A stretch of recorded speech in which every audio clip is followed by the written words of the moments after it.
Welcome to the Slop Temple. We pray this video helps. You start by confirming you have admin access and a recent firmware version. This matters because the option may be hidden on older builds. Once done, back up your current configuration so you can roll back if needed. Next, open the Hotspot or router UI, mobile tethering or web admin so you can access connection limits.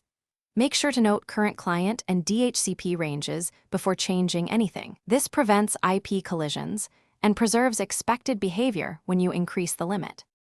You now change the actual limit, locate the max connections or client limit setting in Hotspot or router advanced options.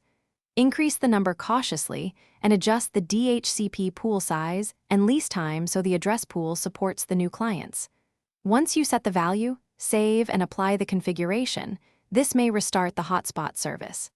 After it restarts, monitor the connected clients list to ensure new devices receive IPs and performance remains acceptable. If not, revert or tweak DHCP. You finish by testing the change with a few additional devices, increasing count incrementally so you can observe performance and stability. If devices fail to connect, revert using your backup and compare settings to isolate the issue. Make sure to inspect firmware logs and watch for DHCP pool exhaustion or IP conflicts, because those are the most common culprits.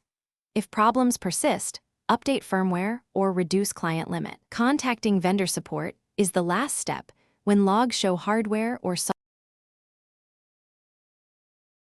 Thanks for watching. Consider subscribing if we helped you.